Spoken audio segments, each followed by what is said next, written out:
جب آپ کسی کو الوداع کہتے ہیں مطلب کیا ہوتا ہے؟ یعنی ہم دنیا میں جب کسی کو کہتے ہیں تمہیں الوداع، وداع کا مطلب عربی میں کچھ اور ہوتا ہے، اردو میں کچھ اور ہوتا ہے۔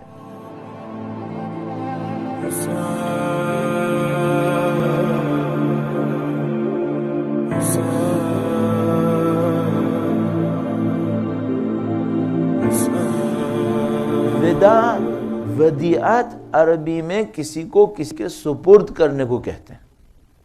یعنی جب کہتے ہیں الوداع یعنی ہم نے تمہیں خدا کے سپرد کیا، الوداع۔ ودیعت میں نے کہا عربی کا لفظ ہے ودیعہ، ودیعہ کا مطلب ہوتا ہے سپرد کرنا، خدا کی امانت میں دینا، خدا کی سرپرستی میں دے دینا، اس کا مطلب ہوتا ہے۔ اچھا اردو میں الوداع کا مطلب کیا ہوتا ہے؟ خدا حافظ۔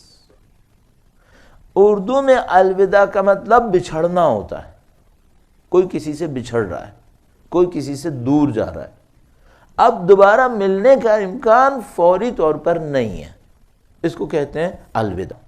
اب دیکھیے یہ بہت ہوتا ہے، عربی زبان میں ایک لفظ ہوتا ہے، اردو میں جب وہ آتا ہے میننگز چینج کر لیتا ہے، صحیح ہے۔ اچھا بدقسمتی سے ہم بولتے عربی ہیں، مفہوم کون سا لیتے ہیں؟ اردو۔ تو جب ہم نے کہا فلاں کو میں الوداع کہہ کر آیا ہوں تو اس کا مطلب کیا ہے؟ میں نے اس کو خدا حافظ کہہ دیا ہے۔ اچھا اگر میں آپ سے کہوں کہ میں نے آپ کو 5 منٹ پہلے الوداع کیا اور ابھی نیچے ملتے ہیں، تو اس کو سینس میں نہیں لایا جائے گا، اردو میں کہیں گے پھر الوداع کیوں کیا تھا 5 منٹ میں جب ملنے والے ہو؟ اچھا الوداع کا مطلب تھا میں تمہیں خدا کے سپرد کر رہا ہوں، نہ کہ میں تم سے بچھڑ رہا ہوں۔ خدا کے سپرد تو میں آپ سب کو کر سکتا ہوں یا نہیں کر سکتا؟ بالکل کر سکتا ہوں، اللہ آپ کی حفاظت فرمائے، اس میں کیا برائی ہے؟ یہ تو بہت اچھا ہے۔ اچھا میرے ساتھ ایک دوست چل رہا ہے، میں اسے کہہ نہیں سکتا خدا تمہاری حفاظت کرے؟ بالکل کہہ سکتا ہوں۔ لیکن اگر میں اردو میں کہوں بھائی الوداع تو اس کا مطلب کیا ہوا؟ اب ہم لوگ علیحدہ ہونے والے ہیں، علیحدہ ہونے والے ہیں۔ اب مجھے جو مشکل لگ رہی ہے وہ یہ کہ کیا آج کا دن وہ دن ہے جب ہم سید الشہداء سے علیحدہ ہونے والے ہیں؟ نہیں، ہرگز نہیں۔ کیوں؟ میں سید الشہداء سے علیحدہ ہو کے جاؤں گا کہاں؟ سوچ بھی نہیں سکتا۔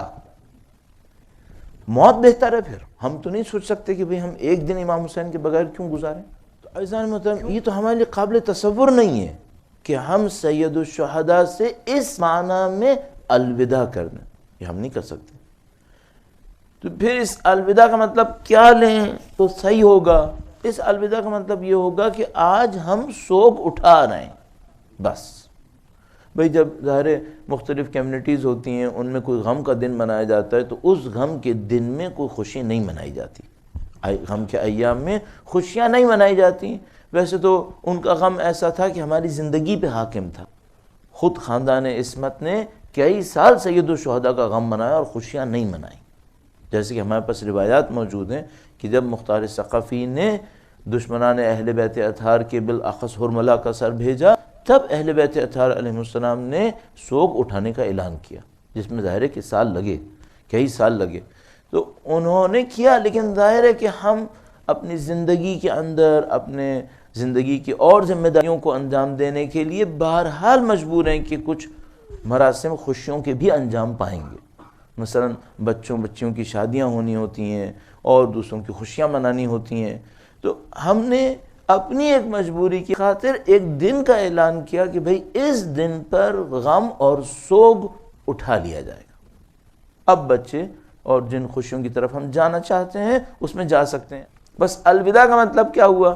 الوداع کا مطلب یہ ہوا کہ باضابطہ سوگ کے ایام اختتام پذیر ہو گئے۔ لیکن الوداع کا کوئی مطلب یہ نہیں ہے کہ جیسا کہ ہم لوگ پھر میں کہوں مرثیہ یا مثلا اس قسم کے کلام، مولا ہمارے گھر سے جا رہا ہے۔ عزیزان محترم اس گھر میں کیا بچا ہے جس میں سے مولا چلے جائے؟ کیسی بات ہے؟ کوئی سوچے گا کہ میرے گھر سے مولا چلے جائے؟ یہ نہیں ہوتا۔ تو یہ مثلا یہ لوگ کیا ہم لوگوں نے اس طرح سے سوچا ہوا تھا، سب کا سب سمبولک تھا، سمبولک تھا اس بات پہ کہ اب ہم سوگ کے ایام کو اٹھا رہے ہیں. اس کا مطلب یہ نہیں ہے کہ مولا واقعاً ہمارے گھر سے جا رہے ہیں. ہمارے گھر کی برکتیں ختم ہو جائیں گی. مولا چلے گئے تو پھر باقی کیا رہے گا یہاں پر. تو یہ سب کا سب علامت کے طور پر ہے. نہ ہم اپنے امام کو خدا حافظ کہہ رہے ہیں، نہ امام ہمیں چھوڑ کے جا رہے ہیں، کیونکہ ہمارا ان کا زندگی بھر کا ساتھ ہے، زندگی کا نہیں، اس دنیا کے بعد قیامت تک، آخرت تک، سب میں ان کا ساتھ. اچھا ممکن ہے آپ میں سے کوئی یہ سوچے کہ بھئی یہ بات تقریباً واضح سی بات ہے، اس کو اتنی دیر تک دہرانے کی کیا ضرورت تھی، 15 منٹ لگا دیے اس کے اوپر. ہاں، اس کی وجہ میں آپ کی خدمت میں عرض کر دیتا ہوں. میں نے بچپنے میں کچھ تجربے ایسے دیکھے ہیں جو انتہائی نامعقول ہیں، انتہائی نامعقول ہیں. اور ان نامعقول تجربوں کو دیکھتے ہوئے میرا ذہن یہ کہتا ہے کہ ہوشیار کر دوں کہیں وہ نہ ہونے والا ہو. ہاں، مثلا 8 ربیع الاول کو، اب جگہ بھی بتا دیتا ہوں تاکہ آپ کو کوئی شبہ نہ رہے. ہم انچولی میں رہا کرتے تھے بچپنے میں. کراچی میں ایک محلہ ہے جس کو انچولی کہتے ہیں. بدقسمتی سے 8 ربیع الاول کے دن اختتام تک آتے آتے ماتم ہوتا تھا، جو بہت اچھی بات ہے، بدقسمتی یہاں پہ نہیں ہے. مغرب کے بعد مسجد کی برابر والی روڈ پر پروجیکٹر لگا کے فلم دیکھی جاتی تھی. ہاں، میں نے خود دیکھا. تو اچھا یہ کیوں ایسا ہوتا تھا مسجد کی برابر والی گلی میں؟ اور اس محلے کو بہت سارے اور بھی اچھے فخر بھی حاصل ہیں. ایسا نہیں کہ برائی میں اس محلے کی کروں گا، میں اس میں وہاں رہ چکا ہوں. اس محلے میں بہت اچھی باتیں بھی ہیں، لیکن ایک غلط بات یہ تھی. اچھا یہ کیوں ایسا تھا؟ نہیں معلوم کیوں لوگوں کے ذہن میں یہ آ گیا تھا کہ غم اٹھنے کا مطلب شریعت اٹھ گئی. سوگ کیا اٹھایا؟ شریعت ہی اٹھا کے لے گئے. اچھا یہ کیا تصور تھا؟ امام گھر سے چلے گئے، اب ہم جو مرضی کریں. یعنی نعوذ باللہ تعالی، میں بہت معذرت کے ساتھ آپ کی خدمت میں عرض کر رہا ہوں، اللہ مجھے معاف کرے، یہاں تک میں نے دیکھا ہے کہ 8 ربیع الاول تک نوحے پڑھنے والی خواتین 9 ربیع الاول کو اگر ان کے منہ سے نوحہ نکلتا تھا تو توبہ کر کے گانا شروع کر دیتے. یہ میں نے خود دیکھا ہے. اچھا بھائی یہ کیا ہو گیا؟ 8 ربیع الاول تک آپ سید الشہداء کے ماننے والے تھے، الحمدللہ آج بھی ہیں، تو یہ اب ایک دم سے وہ کچھ کیوں شروع ہو گیا جو سید الشہداء نے کبھی پسند نہیں کیا؟ مینٹیلٹی کیا تھی؟ امام گھر سے چلے گئے، اور گویا یہ ہو گیا کہ ہمارا جو دین کا معاملہ تھا وہ 8 ربیع الاول کو وائنڈ اپ ہو چکا ہے. اب ہم ہیں اور جو ہم نے کرنا ہے وہ ہے. اس سے بری مثالیں بھی ہیں جو میں نہیں دینا چاہ رہا ہوں، وہ بھی ہوتا ہے اسی انچولی کے اندر. عزیزان محترم، یہ سب کیوں ہے؟ ہم نے یہ نہیں سمجھا کہ نمبر 1 ہم امام کو خدا حافظی نہیں کہہ رہے ہیں، صرف سوگ اٹھا رہے ہیں. نمبر 2، امام نے جس دین کو بچانے کے لیے جان دی اس دین پر عمل ہم نے کرنا ہے، کسی اور نے نہیں کرنا ہے. اس دین کی حفاظت ہم نے کرنی ہے. یہ ہم بھول گئے نعوذ باللہ تعالی. ہم نے یوں سمجھا غلط فہمی کے نتیجے میں 8 ربیع الاول تک عزا ہم نے کرنی تھی. اس کے بعد اب ذرا تصور کیجئے، بچے تو اگلے برس، ارے بھائی تو اگلے برس تک میں کہاں جاؤں گا؟ امام حسین کا نام نہیں لوں گا.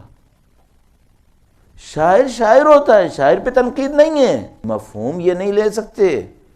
یعنی اس میں کیا تھا؟ اگر اگلے برس تک بچے تو دوبارہ اس کا مطلب کیا؟ یعنی سوگ کے ایام دوبارہ شروع کریں گے، نہ کہ اگلے برس تک میں اپنے امام کو خدا حافظ کہہ رہا ہوں اب اگلے برس ملیں گے. نہیں، یہ نہیں کہہ رہا شاعر. غلط ہم نے سمجھا ہے، ہم نے غلط سمجھا اگر ہم یہ سمجھ رہے ہیں. شاعر یہ کہہ رہا ہے اب ہم سوگ کے ایام ختم کر رہے ہیں، اگلے برس تک زندہ رہے تو پھر سوگ کے ایام شروع کریں گے. لیکن ہم لوگوں نے نعوذ باللہ تعالیٰ کیا سمجھا؟ یہ جو ایام ختم ہوئے، نعوذ باللہ تعالیٰ جتنی دینی شرعی ذمہ داریاں تھیں ساری ختم ہو گئیں. اب ہم آزاد ہوئے نعوذ باللہ، اور اگلے سال تک اب دیکھتے ہیں کہ ہم کیا کرتے ہیں. اور جب محرم آنے لگے گا تو ہم ایک بار پھر شریعت کے دائرے میں واپس آئیں گے. ایسا ہرگز نہیں، ایسا ہرگز نہیں. لہذا ہم اپنے اس فکر میں جو بالکل سرفیس کی فکر تھی، لوگوں کو دیکھا کرتے تھے 2 مہینے 8 دن ٹی وی جیسے کھولا تو گناہ کبیرہ ہو گیا، اور پھر بند ہوا تو گناہ صغیرہ تو کم سے کم ہو ہی گیا. یہ کیا ہو رہا ہے؟